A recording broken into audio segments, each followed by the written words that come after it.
If the ownership of this house isn't transferred to me, I'm contemplating a divorce.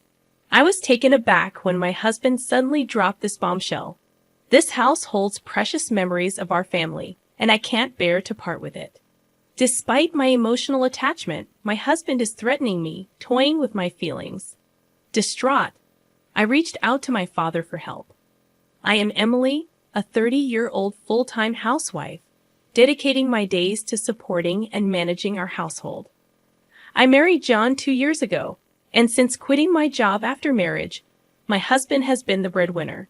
However, our peaceful life took a turn for the worse after my father-in-law's passing, leading to my mother-in-law moving into our apartment. Surprisingly, I was informed about my mother-in-law's move the day before she arrived. Nonchalantly, my husband announced her impending arrival as if it were the most natural thing. It caught me off guard, and I questioned the suddenness of it. I forgot to mention earlier that my mother would also be coming to live with us from tomorrow. As soon as my husband came home, he casually mentioned her arrival, asking me to prepare and clean up. I was bewildered by the news. I thought she was coming over for a visit, but my husband clarified that she was moving in. The decision was made without any prior discussion with me, and the very next day, my mother-in-law arrived with numerous luggages. It's been a while. I'm glad you look well, Mary. Please come in, I greeted her. However, she seemed displeased for some reason. As she entered, she questioned why I didn't come to pick her up, emphasizing that it's common sense to meet at the station, especially when you know your mother-in-law is arriving. While carrying the hefty luggages, I didn't know what time you'd arrive. In that case, shouldn't you have contacted me? You're so thoughtless. I apologize. This is why they say some daughter-in-laws are useless and inconsiderate. Grumbling, the mother-in-law settled heavily on the sofa. Despite being a guest in our home, she acted as if she owned the place. I couldn't believe it. From that day on, her snide comments became even more intense. As soon as my husband left for work, the barrage began. Emily, why are you sitting there? Do the dishes. You should have finished the laundry in the morning. That's common knowledge. I'm sorry, I'll do the laundry once the dishes are done. You have the wrong priorities. In my house, it's a rule to do laundry immediately after breakfast. But that rule is just to do as you're told. Haven't your parents taught you not to make excuses? I had my own daily routine, and it seemed that Mary couldn't understand that I wasn't refusing to do the work. Even if I did things her way, she would still find fault and complain every day. The daytime hours alone with her were especially challenging. One day, I had an epiphany on how to end this living hell with my mother-in-law. The plan was to move to the house I inherited from my father and live in a separate home from her. My father retired early a few months ago, and my parents started a new life in the countryside. They then passed on their house to me. Fortunately, that house isn't too far from our current apartment, and we were planning to move eventually. Living with my mother-in-law had reached my limits, so I decided to talk to my husband about moving sooner. John, can we talk for a moment? What's up? Anything happened? Remember the house my father gave us? What do you think about moving there? Oh, that house. We did talk about moving there someday. Why the sudden decision? Well, I've been having some difficulties with your mother. She never mentioned anything, but I can't bear living with her anymore. That's why I'm seriously considering moving. Observing that the new place isn't too far, I suggested we move there, allowing my mother-in-law to stay in the current apartment. Surprisingly, my husband agreed to the move.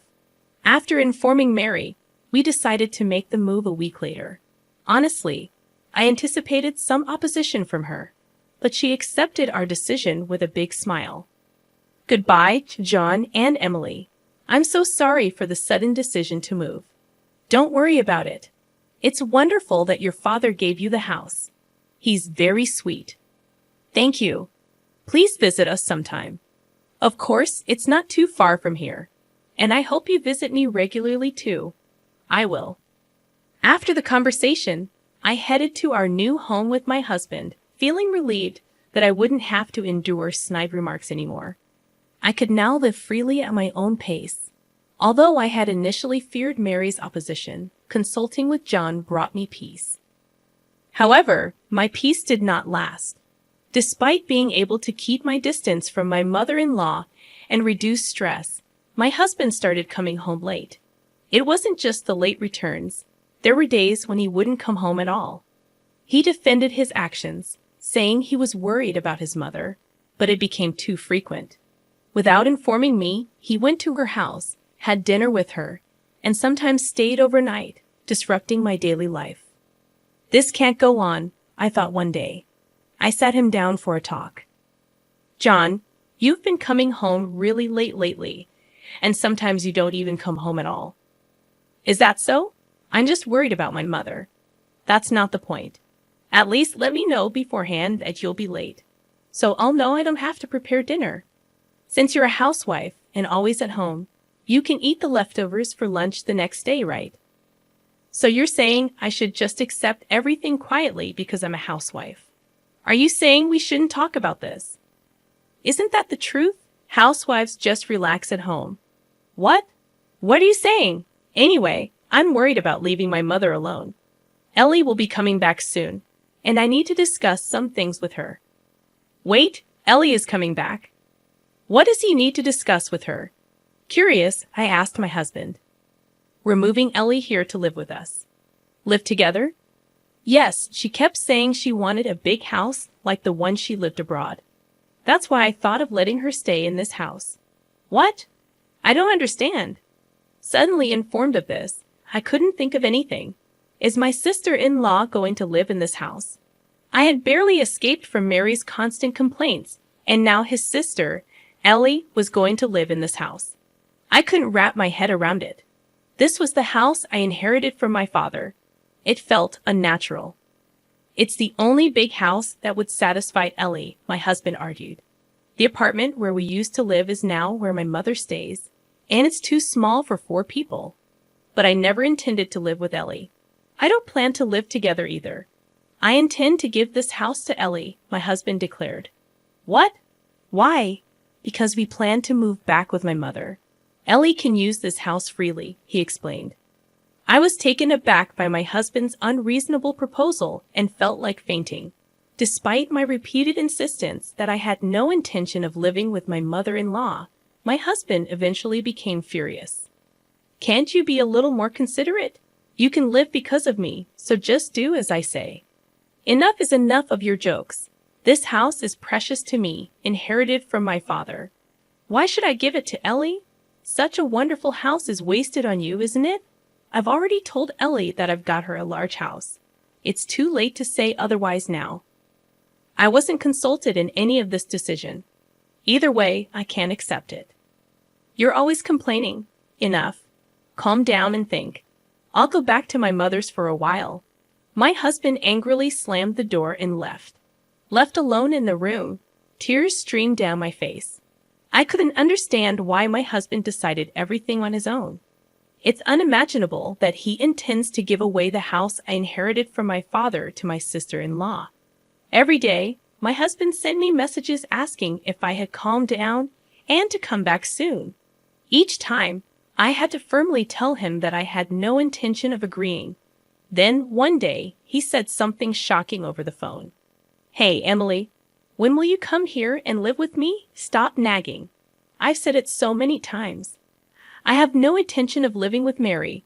Moving there and giving this house to Ellie. I've already told Ellie. Stop being selfish. She might be coming back this week, so there's no time. Why should I give up my house for your family? I inherited this house from my father. Don't decide on your own. Who do you think you're talking to? Even my mother is furious. I'm at my wit's end. That's not my problem. You're ignoring my feelings, I responded. My husband let out a big sigh over the phone, clearly frustrated. Then he said something shocking. If you can't listen to me, then let's divorce. Hand over the house to Ellie. Leave by tomorrow. At that moment, my love for my husband quickly faded. Threatening me with the word divorce was utterly despicable. I couldn't possibly forgive him for using divorce as a threat without considering someone's feelings. I couldn't allow these people to have their way. Burning with anger, My husband continued to speak with a triumphant and dominating tone. Listen, if you don't leave by tomorrow, I'll really divorce you. Got it? Wait, are you serious? Of course I am. You don't have a choice. What will you do if you, a housewife, get divorced? You can't survive. Enough, I get it. Good. Hurry up and move over here. My mother is looking forward to disciplining you. He hung up the phone with a confident tone, thinking I would do as he said.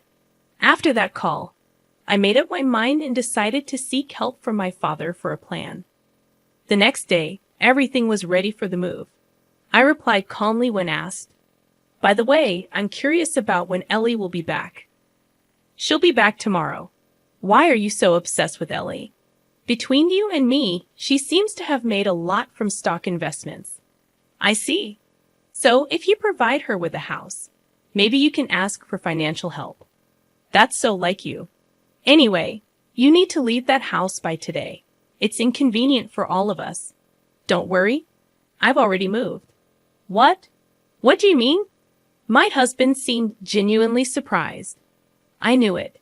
You don't want to divorce me, do you?" "Naturally.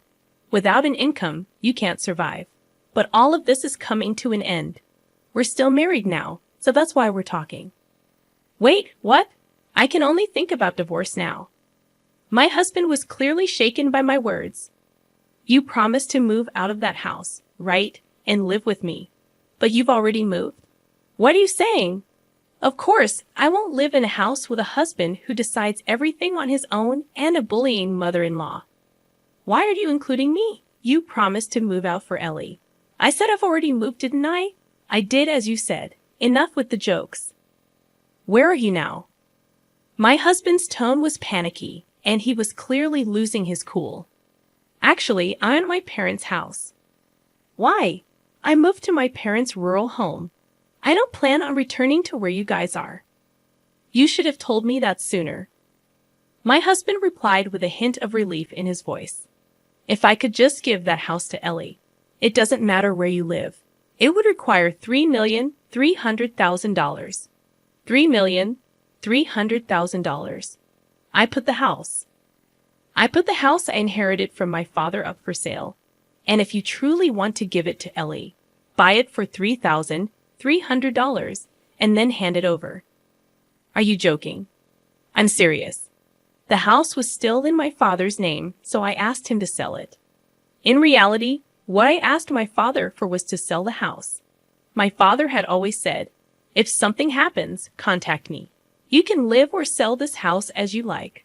I'll help you.' As a result of the valuation, a price of $3,300,000 was proposed, which I gladly agreed to and put the house on the market immediately." My husband probably never saw this coming. He spat out insults, consumed with anger. "Why are you doing this without asking me? This is unforgivable." "I'm not asking for, nor do I need your approval. We're getting divorced soon anyway. I don't care. Do you understand your position? You'll be the one in trouble if we divorce. Since you don't have an income, you're just a housewife. I'd rather struggle on my own than be with you forever. Listen, Ellie will be coming back soon. I told you I'm relying on Ellie's money, didn't I? So what? Like I said, if you want to let dear Ellie live in that house, just buy it for $3,300,000. That is if you can." "What?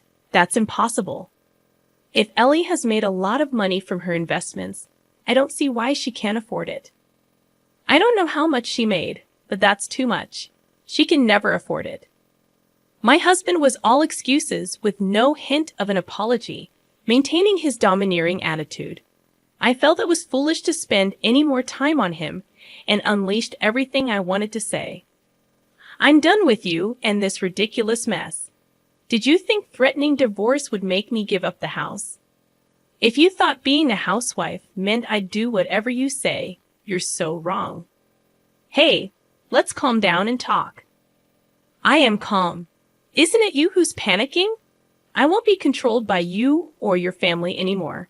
Stay out of my life. Go to hell with your beloved mother, you mama's boy." I shouted loudly enough for the whole neighborhood to hear, then abruptly hung up the phone. Of course, I'd had enough of these insane calls from my husband, so I blocked his number. I immediately consulted my lawyer and decided to request a divorce. It took some time, but the divorce was finalized, recognizing my husband's fault. He and Mary still live in that apartment. As for Ellie, they couldn't provide the large house she wanted, and she was furious, claiming this wasn't the deal, and made a U-turn back overseas. My ex-husband's plan to seek financial assistance from his successful sister fell through. And now he seems to be struggling financially, having to pay me alimony and support his mother. As long as he continues to live with such a selfish mother, his life will never be prosperous. On the other hand, I've moved to the countryside and am enjoying peaceful days with my parents. I recently started a clerical job at a small company introduced by a neighbor. With that salary, I can live comfortably. I plan to live here for a while.